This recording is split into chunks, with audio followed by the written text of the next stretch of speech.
whakarongo ki te tangi a te korimako. Kōrero flowing out the hook of force. Kaupapa relevant, kaupapa out of bounds, kaupapa exigent, kaupapa paramount. Nā ko nā whakapiri mai ki te kaupapa tino whakahira whakarongo pi kari mai. Hare mai, o Taringa hare mai. We gotta gather up close everybody. Gather up close everybody. Kani move that body. Kani move that body. E ngai wi katoa mehe mea I te kani koutou I a koutou e whakarongo ana ki tērā waiata pairawa atu kua mohi o koutou ko hoki mai mātou ki te kōrero ki a koutou anei marunga I te punua pāho nei o Taringa e whakapāho atu ana I te wānanga o te aroa. Here we are again e te iwi mātou anei au ko Praone Gloin mātou kwaku hoa nei ko te puaheiri. Tēnā koutou katoa. Yes. Erika, kia ora tūhine. Tēnā koe, tēnā koutou. And again, in English, we're coming to you from the Punapao and the bustling metropolis of Te Awamatu. Mumu. From Te Ipure, which is our media unit, and under the auspices of Te Wānanga o Aotearoa. Te Wānanga o Aotearoa. Anei anō mātou e hoa ma. Welcome back to our show, and we are at episode 99. Tekau ma iwa. Iwa tekau ma iwa. There you go, we're nearly at 100 e hoa ma. And, Yeah. Hold on. Might be the only time I reach 100. There goes another tui teka. Oh, And we'll be up to it, and we've got a special broadcast coming up for you, 100th, Yep. but this one is just as special. And before we go any further, we have something extra special. Yes. He whakataitai kei te haere. He whakataitai kei te haere. So we've got some giveaways just Not to just give back. some, five giveaways. Five giveaways. Wow. Just to give back to you, koutou o ngai Taringa. Yes. So what do we got to do, Erika? So if you want to win one of 5 giveaways, which are Taringa merch packs, Yep. tuatahi, haere ki tā mātou Facebook page, which is Taringa Podcast. Yep. Tuarua, click on the link to open the competition form. Tuatoru, fill out some details, mama noi hoe. Mama noiho. Tuawha, answer 3 questions. Right. And then you're in to win. Cool. Come on. That's it. Can we enter? Nah. No. I think we better let other people win this stuff. You know, it might be nice. In each of the merch packs, there'll be a hoodie. Hoodies. You may have seen them circulating around on some people's Instagram stories, Aye. maybe. Also, there'll be a T-shirt Yeah. and a drink bottle. Cool. And all with our Taringa colours and Taringa logo. And speaking of Instagram, we have something new on Paiahua. Is that right, Erika? Yes, actually. While we're at it, we also now have a brand new Instagram page. So the handle is @Taringa Podcast, which is the same as our Facebook page. So make sure you head on to both of those and follow them. Ka pai. Whai mai ia mātou. Ki runga ia pukamata me Paiahua. Hoi anō, ko tā tātou kiwaha I tēnei rā he aha. Anō he ahi tawa. Anō he ahi tawa. Anō he ahi tawa. He ahi tawa. And would you like to elaborate on that? Yeah, the whakamarama that I've got is what a noisy bunch. What a noisy bunch. What a noisy. What a noisy lot. Yeah. Engari, he pātai tāku. Is ahi tawa referring to like the crackling of the fire? Yes. So ko te tawa he momo rākau. Yes, tawa is a type of tree. Tawa, and when the wood burns, and you wouldn't want to burn tawa these days because we want to look after our native trees, Kia ora. don't we? But in ngā wā, yeah, tawa was when tawa burns, it's quite noisy. Yeah, crackles and Cracks. da-da-da-da-da. So, yeah, so that's it's used for a noisy bunch. Anō he ahi tawa. Anō he ahi tawa. Kakata. Yeah, we've got hoi hoi, e hoi hoi ana, that's always describe noisy. Describe. And we've got a kupuis and tainui called tawe tawe. Tawe tawe. Kia ora. Tawe Tawe tawe. tawe. Yeah, tawe tawe. It's Tawe noisy. tawe. So anō he ahi tawa. It's just like a ahi tawa. Ahi tawa, A tawa choice. fire. Yeah, A yeah. noisy bunch. A noisy Anō bunch. he ahi tawa. Ka pai. Cool. So koina tā tātou, kiwaha he whakatau ki hoki tērā. Koina tā tātou. Taringa, Taringa. Koe anō e hoa mā, I tēnei rā, we're going to be focusing on E and key. E and key. And I know this is the bane of some te reo. Well, a lot of people, even those that are accomplished speakers, still get the E key, wrong in the wrong place. We have great debates about E and key. Like the or. Yeah, but like the A and O, eh? Oh, man, I don't know, but give me A and O over E and key any day. Really? And it doesn't mean I'm great at A and O. dweebs. The real dweebs, yeah, man. My kaiako gave me I don't know if you'd call it a key. That's how I remember it now. 2, 4 with at, key. 2, 4 with that. 2, 4 with that. 2, Sounds 4 like with something that. Shakespeare would say. 2, 4 with that. 2, 4 with that. So I can remember that, and I know if my sentence has a 2, a 4, a with, or a at, Yeah. it's going to be key. That's generally So how give I us an think example of 2 with the key. Okay. Ka haere au ki te mahi. Ka haere ki te mahi. Ki te 2. mahi. I am So going that's 2. to mahi. Yeah, that's that's cool. correct. Yeah. Yeah. Yeah, so you're using mahi in this instance Yeah. as a verb or a noun. So you're going to do the Noun. work, No, it's or a you're noun. going to To right. the So you're work. going to work. Yeah. Say your workplace. Yeah. Ka pai. Even though it would still work. If it was still a verb or it noun, would yeah, still yeah. work the other way if you're using it as a verb, like to do some work. I'm going to do some work. Anyway, I'm yeah. going to, yeah, so that yeah, was yeah. 2, and what was your next one? 2, 4. With at. So what's your one for 4? Ooh. Okay, so if someone said ki te aha, ki te... So you can do add-ons to iha ka haere ahau ki te mahi Yeah. and try and do an add-on to it with Yeah. or Ka haere ahau to do ki te mahi, ki te rikoata, te punua pāoho, I te punua Oh, pā. I te oi. i te punua Yeah. pāoho, Yes. or taringa. Ding. Okay, so now we've got 2 keys and an E. Yeah. So there's your 2, 4, and what was your third one? who are you going to do it with? You guys? Yep. Ki te taha o aku hoa. Ki te taha. Oh, Te taha o okay. aku hoa. Te taha. Oh, so that's a with. Yeah. That's with a my with, yeah. friends. Yeah. You know, I'm just going to deviate a bit. People say these days, haere me tō papa. E tika ana tēnā? Or haere ki tō papa. Go with your father. Or can you say haere ki tō papa? Is that the more grammatic whakaro Māori? Haere ki tō papa. Yeah. I think that's taken out because you're inferring that haere ki te taha o tō papa. Yeah. Is That's that what I'm what's referring to. inferred in Yeah. The saying context ki? is to go with, go Yeah. alongside Yeah. your dad. Yeah, haere ki tō papa. I would read that, haere ki tō papa. Go to your father. Go to your Yeah, father. yeah. Yeah. Yeah, I'd because you read that don't as a hear that two. used. You don't hear that used. Yeah. Yeah, now it's the mete. Yeah. Haere Yeah. me. But that mete you could use like as well, like haere me tō patu. Go with Yeah, your go patu. with So your you're patu. taking your yeah. patu Alongside with with you. Take you. it with Yeah. you. Yeah, so Yeah. that's something that you can have a wānanga about. Yeah. Have you researched that, have you? Yeah, I've thought about it like with, you know, the operative word in English being with. Is it the same as if I was to say, ka haere au ki te mahi, ki te rikoata I te punao pāho, ki aku hoa? Can you say that? I'm going to work to record the podcast with my friends. Me aku hoa I'm just rāne. thinking about the way I speak. Yeah, how would you say it? Converse. I wouldn't use that either, but I've started to question Let's whether it's put that on grammatic. the rangahau pen. Let's put on the rangahau. Shall we just park that? Yes, we'll park that. Let's put that on the rangahau Mena pen. he whakaro au, koutou ngā Yes. ngai taringa. Mena he whakaro au, tāpiri mai ki te whārangi. Yeah. We're going to go to E because there's lots of entries here, and I'm on, it's no secret, I'm on maoridictionary.co.nz, so I'm doing a plug for this. Ka pai. Tino pairau atu te tēnei wāhi ipurangi, tēnā koutou, I think AUT. AUT, Murumara. Yep. And we've got 14 entries for E. So the first one, used before verbs and statives to indicate past or time. Nera. So like I, tatara, Yeah. au, blah, blah, blah. Yep. I haere ki te tō, I went to the shop. Yeah. Combines with na to form past tense, emphasizing who or what did the action. We're not going to go on to that one. Particle at, in, on, along, by way of. Kia ora. They were in Dunedin yesterday now. Yeah. Kia ora. So used before location words to indicate past location. So again, we used the verb before. I haere au, I went. And can use it as a past location. Kia ora. I te kāinga au, Ai, I te atanei. So I was at home this morning. this morning, yeah. Yeah. I te marae au, I te rātapu. Which Ka is pai. true. I was at Yeah. the marae. On Sunday. Or Yeah, Sunday. I kite au, I a rangi, I te taunga wakarere rangi, I na nahira. Yes. Or I tērā You praere. use a triple E. You just Yeah. tripled it up. Just Yeah. I qualified it. Yeah.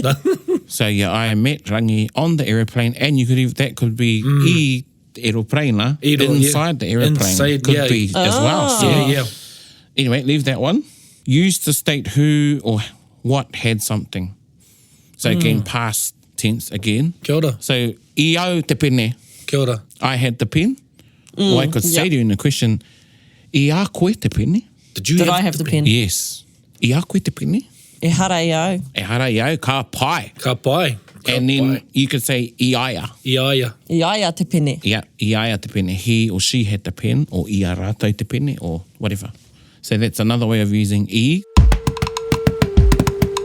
So this is where I think the E key discussion started from when we had the initial conversation. Yeah. Coming from somewhere. So, I hara mai koe I whea. Kia ora. Where did you come from? Yeah. I hara mai koe I whea. I haere mai au I kirikiriroa? Yeah.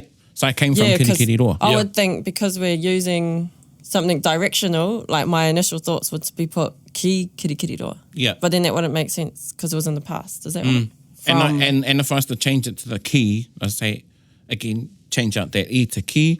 E haere ana koe ki whea. Ki whia. Oh, where am I going to? Yeah. Where are you going to? Yeah. Coming from, going to, towards. Yeah. I like hearing, because news reporters, they say it, e whakapāho atu ana mai I. Yeah. Tēnei wāhi. Yeah. So that's how I like to learn directional stuff. Yeah, and or reminded. just shortly on the because now with a little bit of mai and atu in there. Yeah, and I think there's times there when Yeah. you should be saying atu. Kia ora. So e whakapāho atu ana. Ai. And Going out? while I'm broadcasting from here to there. From here to okay. there. Yeah. Yeah. E kōrero atu ana hau I konei ki kona. So I'm talking from here Here to to there. there. But then if you used my, what would it be instead of? From. Oh, so you're getting it Yeah. from there to here. Say, for instance, if I was a reporter, and if there's any reporters listening, and I was to say, e whakapāho atu anau mai I te whare o, you're actually saying, I'm broadcasting from there, but you're, and directionally, you should be saying atu. Kia ora. Yeah. So Because where the direction is happening. Yeah. Yeah. Okay. Take, like, and you know, e kōrero atu ana hau ki a koe. I'm talking to you. And e kōrero mai ana koe ki Kia au. au. Kia ora. And you're talking to me. So when you say that, and I see that on Facebook sometimes, he aroha tēnei mai a mātou. So this is some love from us we're sending. So it just be, you know, but e rere atu, Atu ana. ana. He aroha atu. Yeah, He yeah, aroha yeah. atu You're ana. sending the aroha from here to there. To that ways, yeah. But- Yeah. The example you said before is saying you're sending it from here to there, but you're really saying I'm sending it, but getting it from you. Yeah, because if you So I use guess mine instead of yeah, us. you can yeah. use. So I would use to remember. There's like homai and Yeah. hoatu. Yeah. Yeah, Yeah. that's how I'm going to remember it. Yeah. Homai and hoatu. So that was that one. Ka pai. Used with verbs that take a direct object or experience verbs not indicating motion to mark the object or goal of the action. Wow. Wow, I need to read that myself. Kua ki te rātou I, so they've seen. They have seen. Yep. I te maioro nui whakaharahara o haina. Oh, I like that translation. Te maioro nui whakaharahara o haina. Kia ora. The Great Wall Great of China. Wall. Kia ora. So that doesn't indicate motion, but it's an experience. He ano te kōrero I ki te rātou I. Yeah. So they experience from what they saw. Yeah. Is that what that means? As opposed to Again, it's past tense. it's past tense. Oh, okay. Yeah. Yep. Oh, yeah. yeah. Does it ever make sense to say I ki te rātou ki tētahi mea? I ki te rātou ki tētahi mea. Or I titiro rānei rātou ki tētahi mea? Yes. They look towards, so Yes. the direction in which their gaze went. Yeah. That's, Te tiro ke korā. Yeah, look that way. Yeah. But there are times when you would use I with titiro. Ai. Yeah. I titiro au I te ripuata. Yeah. I looked I looked through. at it. Or, Yeah. yeah. And same with the passive. Kia ora. So, I pānui au I te puka puka. I read the book. And I pānui tia e au te puka puka. The book was read by me. Yep. And if I was to say, I pānui tia e au I te puka puka, I was saying, I read it within the book. Yeah, kia ora. Ne? Yeah. Pānui tia I te puka puka. Yep. Read it within the book. Read it You'll within find the book, Kimi hia I ngā whakatauki, ngā kōrero tuku iho. Cool. So search within the whakatauki Yeah. that the traditions of our ancestors, they handed down kōrero. Yeah. Before we move on though, so if you're just learning hangu, passive, you can see where you can use the E because when you learn that, you're told that the e and ki are you don't use it there. But in this instance, that's the if you're difference. adding something onto the sentence, Yeah, then yeah. you'd add it in Yeah, as the joiners. The joiners? that would be the, yep. It depends. But say for the context you said, pānuitia i te puka puka, Yeah. read it within the book. Yeah. So as long as you understand what you're saying, Yes, that's then right. that's when the e and ki are imperative E. Yeah. Oh wow, I think I'm ready, And again, guys. then using the think E I'm and ready. key. So some people get the key mixed up when they should be saying they use a ma. So for instance, Kia ora. tuhia ma te pene. Write it with, the a pen. pene. Right? Yeah. We used to say ki. Ki. Tuhia ki te pene. Write it with the pen. Yeah. Tuhia ki te So rai, why would you ki te whakaaro. No. why would you use ki there instead of ma?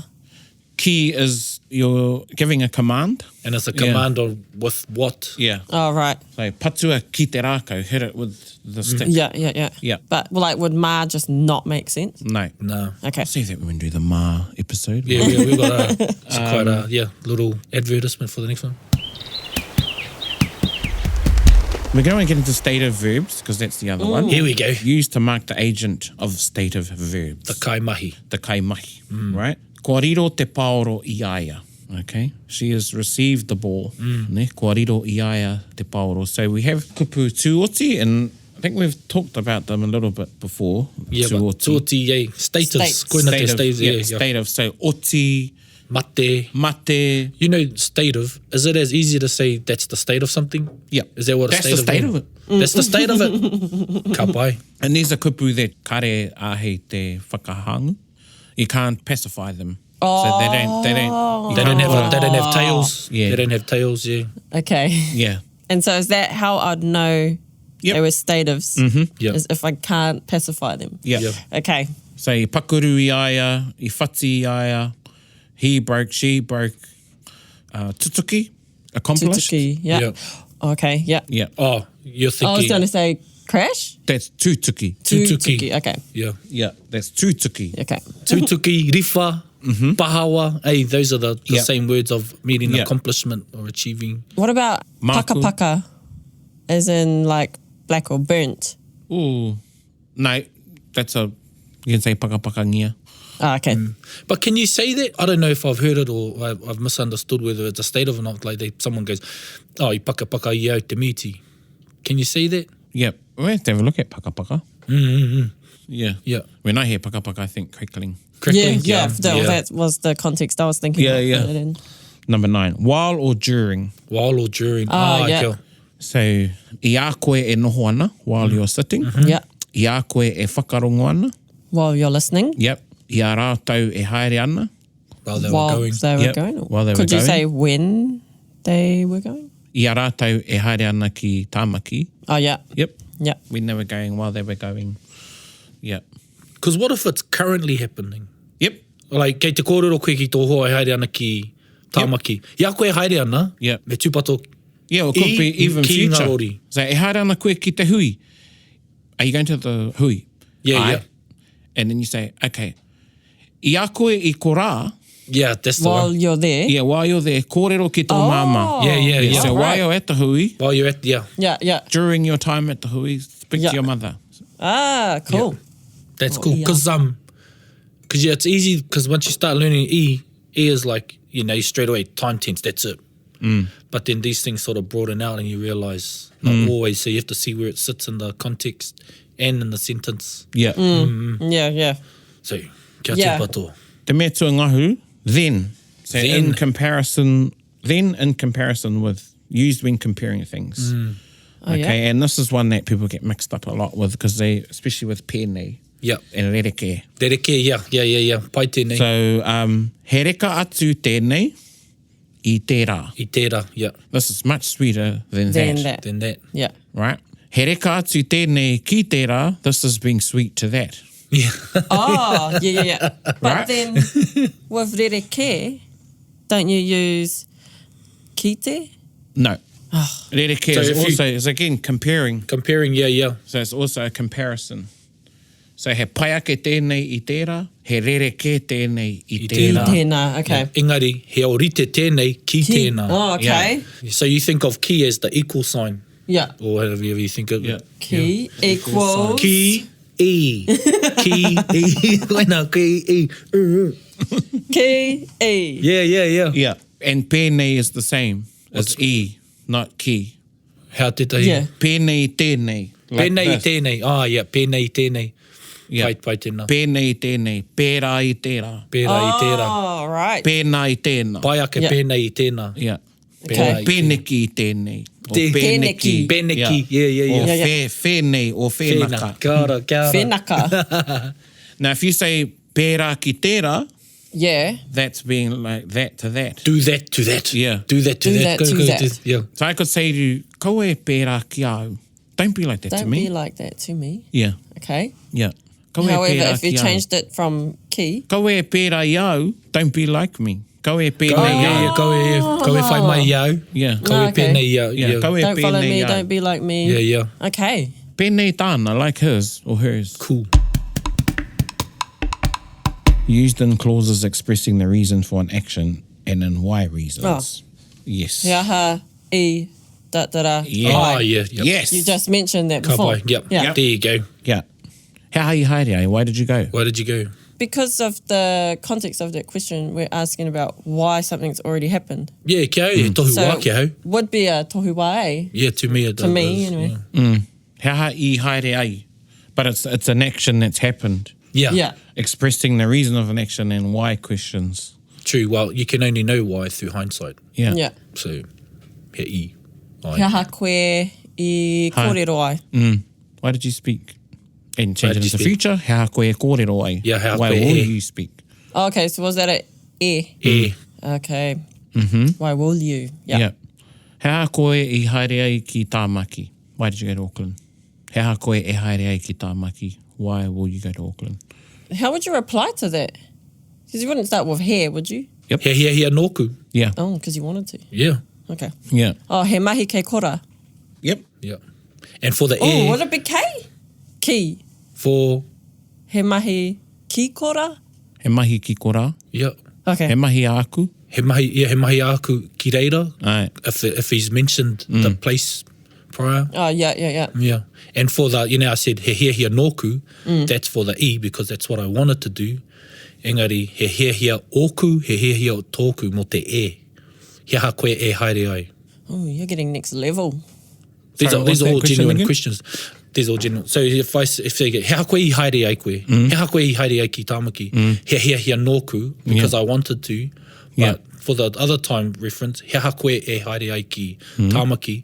He oku ki te haere ki Tāmaki? Ka. 'Cause He I hi have- anō. Oh, you can still say Oh, he okay. nōku for the both of them. Yeah. Cool. Because wouldn't noku in that context be because? Yes. Because Yeah. I That. wanted yeah. to. Yeah, Or because I want- yeah, because I whatever wanted to, you- yeah. whatever. Yeah, he anōku. And we'll have to do another episode on, On that. that, yeah, because, yeah. that could be confusing for a lot of people listening because he With the- hia tōku. Yeah, Because I want to. I want- He hia tōku, I have, I want. yeah. I have a want. desire Or to. a desire. He hia tōku, I've got a desire. Yeah. He hia nōku because I Because I want to. want to. Because I want. Oh, because I Yeah. want to. Yes. Oh, so Yeah. it's not okay. Yeah. I was using it for a while, and I realized it was in the wrong context because You were using it for what, sorry? I was using it before a while back, and I was in the wrong context. I was Right. brought to the realization that it was saying, "Oh, because I wanted to," but I still the thing that I wanted to do, I was still wanting to do it. Right. Right. Right. Yeah. Right at That's home? future. Yeah. So that's why I was trying to find Yeah. another time. So that's where he might say here tōku because I have a desire. Yeah. Yeah. And that's not saying because I desire to do so. True that. Yeah. Ka pai. Yeah. And you don't always just say he, like, how koe haere ki Tāmaki? He hui tāku. He hui tāku. Yeah. Yeah, he hui tāku kei Tāmaki. 13, per each every. So probably... Oh, yeah. Yeah, i ara. I te ao, i te pō. Yes, i te ao, i te Te ao. pō. I tēnā, In i night, in tēnā. time, i tēnei, Each. i tērā rā, i ia. And that's the thing, when you write it though, you need to write i ia. Yes, kia ora. Oh. So when we say it, we don't say, we'll just say ia Tuesday, every Tuesday, Yeah. right? But when if I was to write it, it'll be ia Tuesday. I space IA space tūrei. That's right. Yeah. Yep. Just like ia koe, eh? Yep. How would that go? Is it I space E, well, I Yes, space A space koe. Kia ora. Not one word, not ia. Yeah. So ia koe. Yeah. But the ia one koe. you're saying, E space ia, Yeah. that E is not he or she, it's No. as in each. Yeah. Each. Ia tūrei, ia tūrei. Ia tūrei, chair. Ia rā. Every day. Every day. Every day. Every day. Ia rā. Ia rā. Yeah. Anō he, ahi tawa. I space, you got a ahi tawa ane. Yeah. Yeah. If you're putting something like You tēnā could even say- or tērā, you wouldn't put ia though, eh? Like what? Like, I tēnā marae, Yeah. each and every marae. You wouldn't put ia No. tēnā, you know. No, because it's tēnei, you're using tēnei. I Yeah. tēnei marae, I tērā marae. Okay, cool. Yeah. That's location. Yeah. Yeah. Could you go ki tēnā marae, ki tēnā marae? Yep. Would it still be the same sort of context? Well, it depends. Yeah. Ka hui Trying to- tātou ki tēnā marae. We're going to meet at that marae. I hui tātou I tēnā marae. Yeah. So you're going to, but what was done there was the hui. Yeah. So i hui, so Yeah. Ka That's haere done. te kingi ki tēnā marae, ki tēnā marae yeah. mo te paukai, ka hui rātou. But I taua. then again, I could just do use E, and it's talking about what happened on the marae. Yeah. So you put the tēnei kōrero I te marae. I tēnā marae. Yeah, so that kōrero came out at, Upon that marae, And that marae, at yeah. that marae, within that Yeah. marae. but if you Yeah. changed it to ki, Yeah. The word went out to that marae, to that marae. to that marae. Yeah. Yeah, okay, yeah. Yeah. Yeah. Ka pai? E and ki, yeah. Yeah, it's massive, eh? Yeah. And once you get it, because even now and then I have to remind myself, okay, you know, what does this mean if I put the E or the key there? Yeah. Once you understand the differences, man, it's just like, I don't know. Yeah, you can opens- really change the whole story with Yeah. just a simple little E or a key. Yeah. Yeah. Gather up close, everybody. Now we're on key. Key. Whoa. So we've talked about to, into, towards, onto, upon. So to, e haere ana koe ki tāmaki, you go into tāmaki, into, Into. yes. Kia ora. A haere ana purua tēnā ki roto i te, Kia ora. put that in the box. Do you use purua? Yep. Purua though is low mood. Yeah.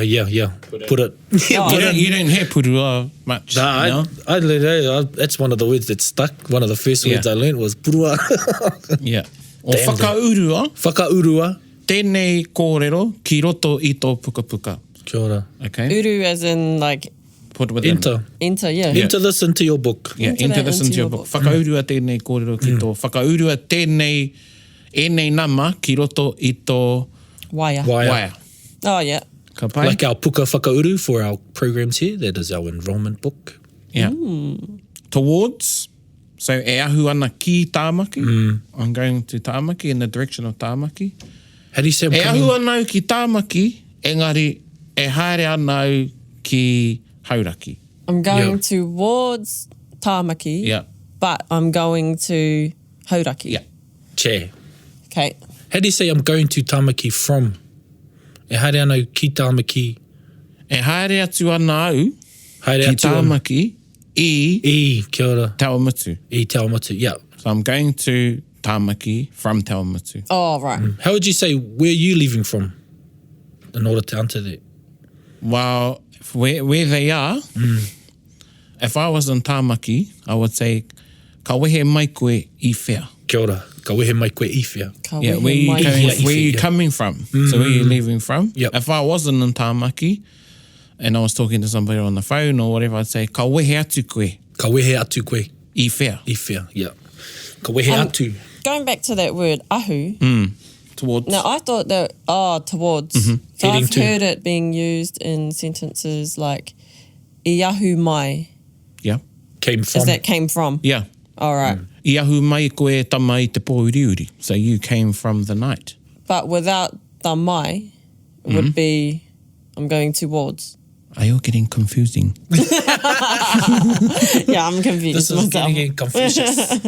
So I'll go back to that example of asking where someone's coming from to get to Auckland, right? So if I was in Auckland and I was to ask you, say, ka wehe mai koe I whea.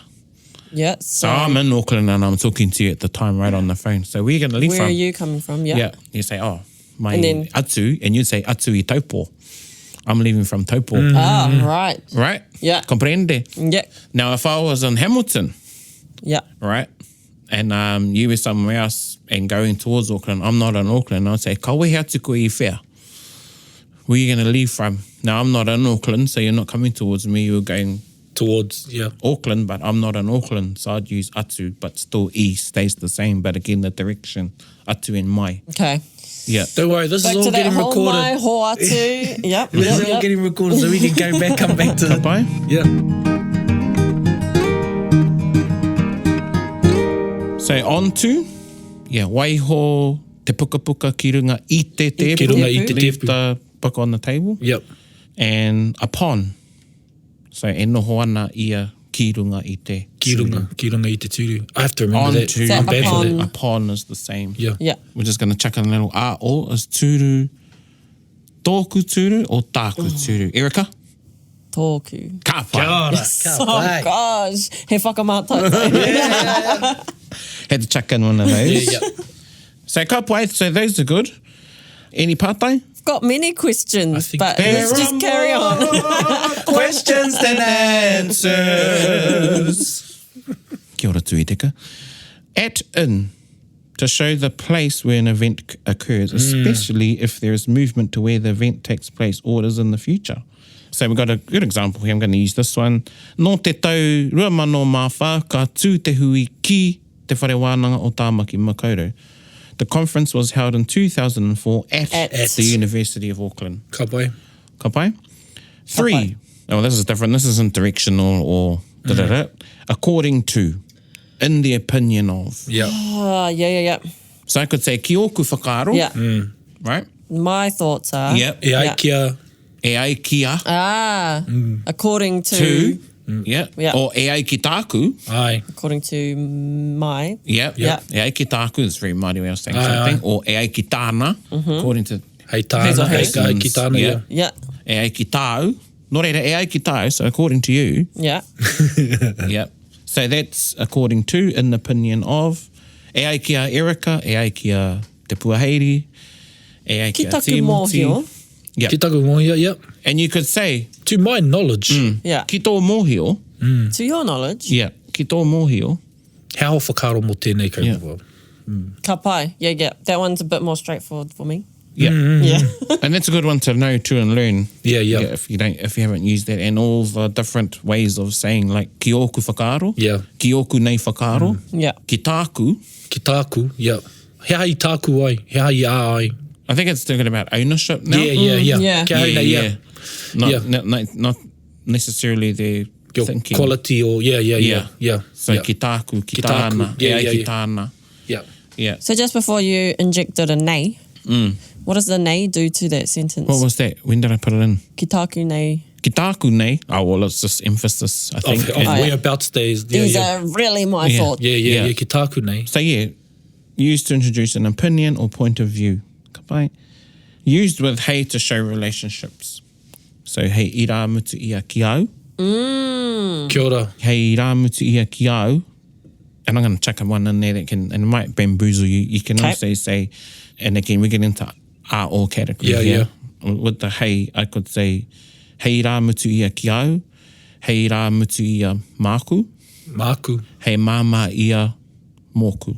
Kia ora. Mum Yeah. for me. Yeah, it's my mother. It's my mum. But Needs you to can mean use my māku mother. and mōku to show relationship to you. Yeah. Yeah. True. Yeah. 'Cause I would say, if I was to oh. use he, Yeah. Yeah. hei rā mutu ia nāku. I would have That's used emphatic. I would have used nāku and nōku. Oh, he whanaunga nōku. I would have used Yeah, that's that. with he.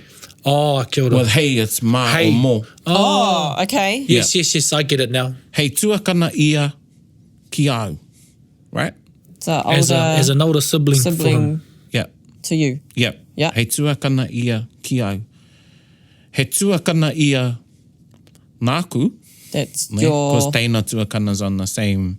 Aye. Oh, right. Okay. Aye. I thought they were all. Yeah, I thought tuakana were all. I mean, or, sorry, yeah. Sorry, or. Okay. So he tuakana ia nōku, he teina ia ki au, he teina ia nōku. Yeah, yep, ka pai. He pāpā ia nōku, Ai. ne? Hei pāpā ia mōku. Hei pāpā ia mōku. Hey and more. So. Hei tamaiti ia māku. Oh, yeah. Yeah. Wow, that's, wow. I've never, yeah. It's the same as he tamaiti ia ki au, Yeah. Yeah. he tamaiti ia māku. That's my Hei child. pāpā hau mōna. Yeah, yeah, yeah. I am a As a father for him. Yeah. Yeah, yeah. Hey, For- Mona. Yeah. Wouldn't it? Because now, like, whoever you're talking about is below you, aren't they?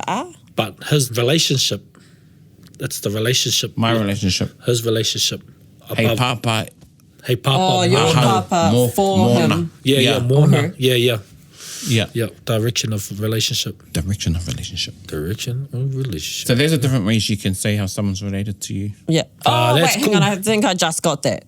Yeah. Right. So you're speaking sort of from his point of view. You're the father for him. Yeah. Yeah, yeah. her. Yeah, Right. yeah. Because he's already said, he te maiti mana. Yeah. And then, yep. So that's He the ma, papa the mona. ah. Yeah, yeah. So, Okay. Yeah, yeah, yeah. Okay. Ka pai. Yeah. So, Ka pai, and that doesn't, comprende. that, you know, using my and more in that situation, it doesn't, You don't hear that used much. I don't hear in that. way. That's the first time I've heard it in that way. And because I'd always think, oh, noho mai ki konei, hei māma mō mātou. That's what I was thinking you're saying. Yeah. Stay here to be a mum for us. Yeah. But you're actually saying, That's my mother. that's my mum. Yeah. Kia ora. Okay. Okay. While it's still hot on my head. I tūtaki au ki aia, I tūtaki au I aia raini. Ki aia. Ki aia. Ko te Yeah. tūtakitanga. Yeah. Yeah. E mohi ana koe ki aia, e mohi ana koe I aia. E mohi ana koe ki aia. E mohi ana koe ki aia. Yeah. Ka pai. You know him. Yeah, yeah. You know him. I get those wrong all the time. E mohi ana I aia, I know now because of him. Oh, I aia. Oh, I 'cause ako. is it a state? Yeah, Yeah, yeah. state of. Oh. I ako koe I aia. Yeah. So nāna koe I ako. Yeah. I ako koe I aia. You Yeah. told him. Yeah, yeah, yeah. But it depends on the context. Yeah, I yeah, ako au, but I would say I ako au nāna. Oh, I ako au nāna. Yeah. You taught him or her? No, you I learned from learned. him. Oh, you I learned learned from that person, Oh, E. Yeah. I ako au nāna. But see, it's how I say it. I ako au, and that's how to write it. I ako au, comma, nāna. I learnt because of that person, from that person. Okay. Wow. Yeah, I ako au I aia, I learnt because of that person, same thing. Yeah, yeah, yeah, yeah. Yeah. Ka pai. But, yeah, the thing with ako though, tēnā koutou e te iwi. The thing with ako is I've heard it used a lot by our old people. Not all the time.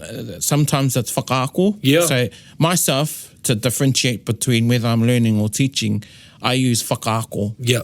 in terms of teaching somebody. Yeah. So whakaako au I aia. Yeah, yeah. I've heard it used both ways. I ako au I aia, I taught that person. Yeah. Yeah. And I've heard... But you could say I ako au I aia, I was taught, I came to know, ne, I learned through that person because Yeah. of that person. I ako au I aia. Wow. Yeah. But you didn't hear it like that. Nah, yeah, I've heard it Yeah. from kaumata no, I whakaako au I aia, I ako au I aia. yeah. I've heard nāna au I ako, and Yeah. I knew that that's what that person taught him. Yeah. Taught Nāna that au.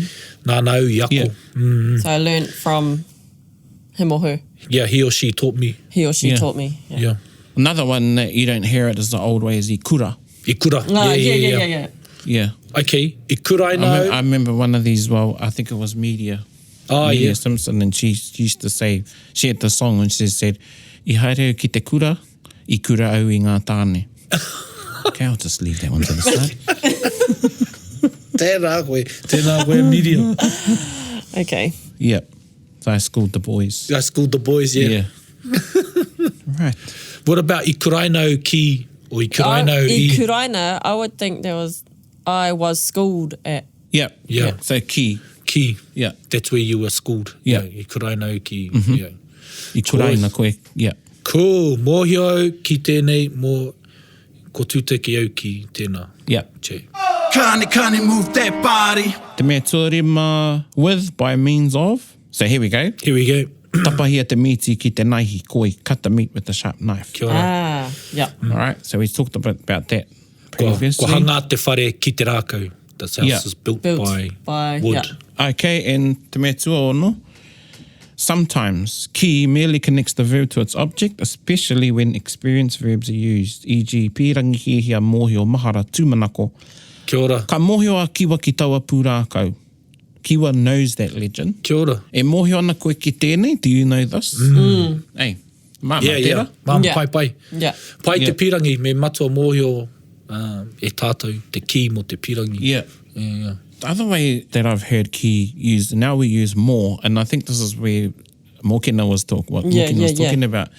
A lot of kaumātua, see, now we say, hea tō kupu mō, Yeah. Oh, right. right? Yeah, What's your word What's for this? For Yeah. this, yeah. But a lot of the kaumātua, their pātai is, hea tō kupu ki tēnei. Yeah. Yeah. See, that's what I mean. What is that, the more, and even with, that's what I was wondering, that has more taken over For. yeah. Yep. Yeah. Yep. So we'll leave that. You know, we'll go to Wonderland another episode. Yeah. Go down that rabbit hole. And the next kupu. And then te me tua whitu if. If, kia ora. Yeah. Ki te haere koe. Yeah. Ki te haere Oh, koe. ki te tatara, Yeah. Yeah. if you blah, blah, blah. Ki te pirangi koe, ki te haere, If you want to go. if you want to go. Yeah. Ki te haere au ki Makitānara, if I go to McDonald's. Tēnā, hokona mai he mea māku. Buy you something. Yeah. Mā So that's tātou. that if. And while I'm on ki te kore, another something I'm going to throw in there, you don't hear too often is ka kore. Ka kore. Ka kore. Yeah. Ka kore koe haere ki reira is the same as ki te kore koe. If you don't. Yeah. If you don't. Okay. Yeah. Ka kore koe haere ki reira. Ka kore, Ka kore okay. koe whakarongo ki So tō that's kai just ako e another kore way koe to e say- ako. E kore koe Ki e te. ako. Is that only for whakakahore? Yeah. Like, you wouldn't It's say... not really a whakakahore You're saying if you don't. if you don't. Yeah. Yeah. Ka kore is the same as ki te kore. Yeah. Wow, that was a good one. Yeah. Did we talk about how we use pirangi and ki? Pianga nau ki tēnā. Yeah. That's Yeah. another one. That's Yeah. another So one. I've same heard of. as ki more. connects the verb to its object, Yeah. especially when experienced verbs are used. Ka mōhio a kiwa ki taua pūrākau. Ka Ah, pīrangi a praone ki tērā pene. Kia ora. Ne? Ka pīrangi a praone ki te haere. Ki te haere, yeah. Yeah. What about e pirangi anau kia haere ia? Yeah, now you've used kia. Yeah. Yes, but is that how you use that? Kia. Kia. Not ki a. Yeah, kia. Yep. Ah, yeah, E pīrangi anau kia haere ia. Kia haere I want ia. him to go. He- That your desire for that person to do something, that's when you Yeah. use kia. I mean, some little gems in that kōrero. Oh, man. Yeah. Yeah, I'm going to go back to this for my own little rangaho. I ki. Yeah. E ki. Hoi anō ko tā tātou waiata e te iwi, hei tautoko i ngā kōrero. Hea te waiata? Anō te pai. Anō te pai. Anō te pai. Te āhua reka. Whakarongo, and it was te pai me te āhua reka o tā tātou no. Whakarongo mai. Kia ora. Hei ora moa ke tonu e Anō te pai te āhua reka e Te nohonga o ngā peina O ngā tuakana ko tahi anara I roto i te harapa e Kei te tō mai rangi o here mona e Ki ngā mana o i ona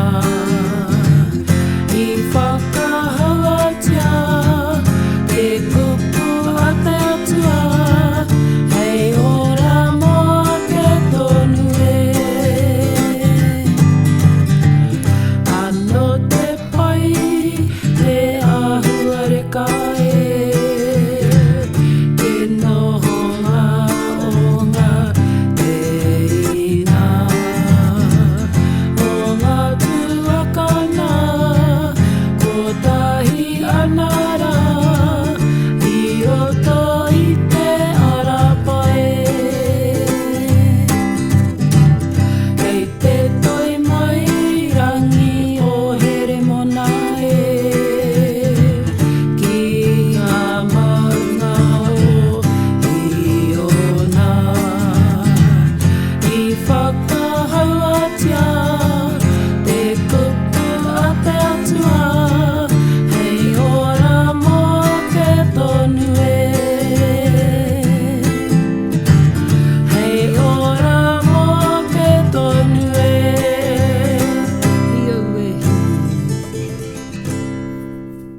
tātou kōrero rero? Nā wai taua waiata I tito. That is a good question. And at this moment, I do not know, but I think it's from Ngāti Haua. Yeah, Kia ora. Yeah, I was Yeah, it's a Ngāti Haua recently song. had a noho out there, and our kaiako taught us that. Kia ora. Waiata. Did your kaiako teach you I whakaako? Oh, yeah. Tō kaiako I a koe? Nāna koe I ako. Could I say I kuraina? Ai. I tōku kaiako? I kuraina I whakaako ngia? E. I was schooled at... Oh, I'm confused now.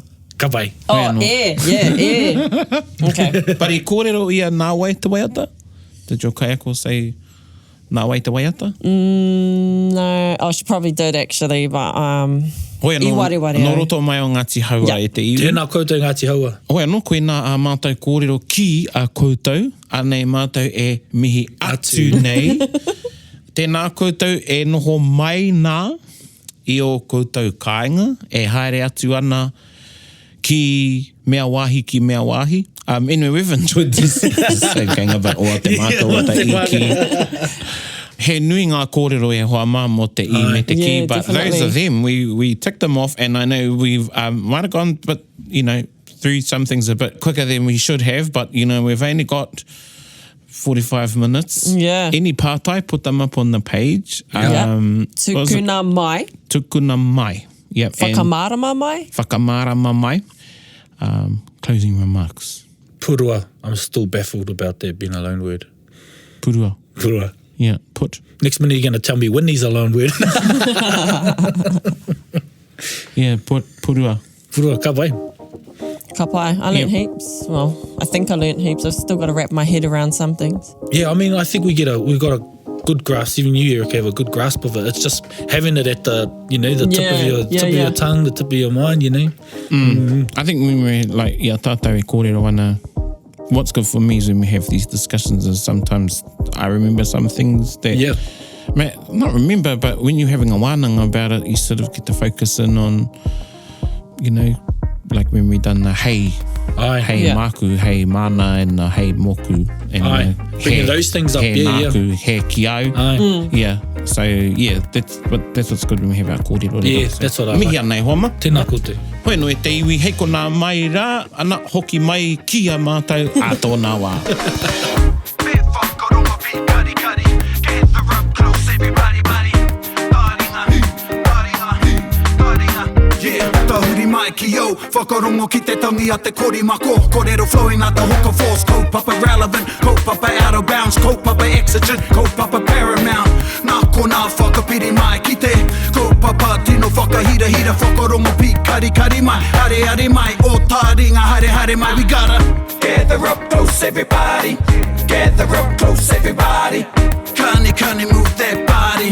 Kani move that body. Taringa, he mea tuku nā te wānanga o Aotearoa. To listen to more episodes, search for us on your podcast app and subscribe. Taringa, whakarongo mai.